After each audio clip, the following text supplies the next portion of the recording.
আগামী 9 জুলাই 2025 ইংরাজি আইএনটিইউসি সহ 10টি শ্রমিক সংগঠনের ডাকে একদিনের দেশব্যাপী সাধারণ ধর্মঘট।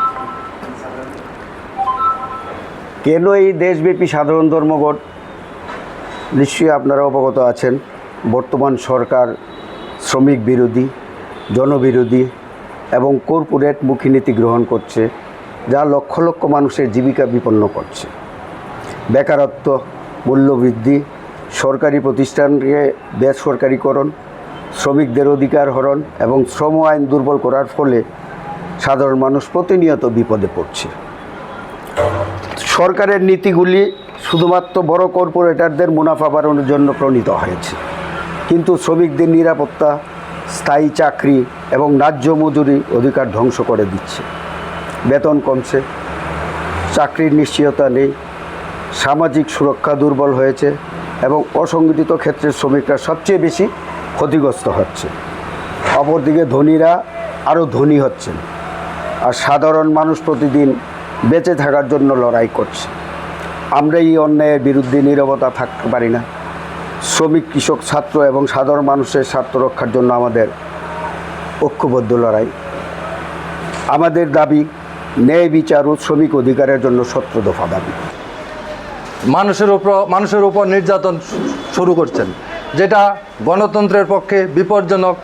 গণতন্ত্রে মানুষের মতামত প্রকাশ করবে, মানুষের সাংগঠনিক কর্মপদ্ধতি পালন করবে, কিন্তু আমরা দেখতে পাচ্ছি দেশের সঙ্গে আমাদের ত্রিপুরাতেও মানুষের বাক স্বাধীনতা একের পর এক হরণ করে চলছেন। আমরা দেখতে পাচ্ছি বিরোধী দল কিংবা বিরোধী কোনো শ্রমিক সংগঠন যে কোনো প্রোগ্রাম করার জন্য পুলিশের পারমিশন থাকা সত্ত্বেও ওখানে সভা সমিতি করতে পারছে না।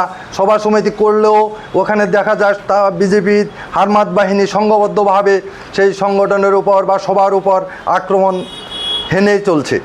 এই সকল যে অবস্থা, এই সকল অবস্থা থেকে উত্তরণের জন্য আমরা দেশবাসীর কাছে আবেদন জানাবো, যাতে আগামী যে 9 জুলাই ভারতব্যাপী আইএনটিইউসির সহ 10টি শ্রমিক সংগঠনের আহ্বানে যেই ভারত বন্ধের আহ্বান করা হয়েছে, এই বন্ধকে সফল এবং সার্থক করার জন্য সকল অংশের জনগণের নিকট আমরা বিনীতভাবে আবেদন করছি।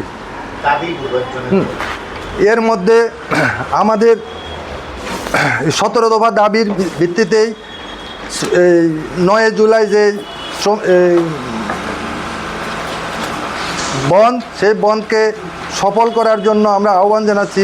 1 নম্বর আছে শ্রমবিরোধী আইন, নতুন শ্রম কোড বাতিল করে পুরানো আইন পুনর্বহাল করতে হবে। সরকারি প্রতিষ্ঠান, রেল, ব্যাংক, প্রতিরক্ষা খাতে বেসরকারীকরণ বন্ধ করতে হবে। আমরা কিছুদিন আগে লক্ষ্য করেছি, পাকিস্তানের সঙ্গে যখন আমাদের দেশের একটা যুদ্ধ ভাব তৈরি হয়েছিল বা কিছু কিছু জায়গায় আমাদের সেনাবাহিনীরা অপারেশন চালিয়েছে পাকিস্তানের সন্ত্রাসবাদীদের উপর, তখন আমরা জানতে পারলাম যে প্রতিরক্ষার মতো জায়গাতেও মানে গভর্নমেন্ট নিয়োগ করছে না।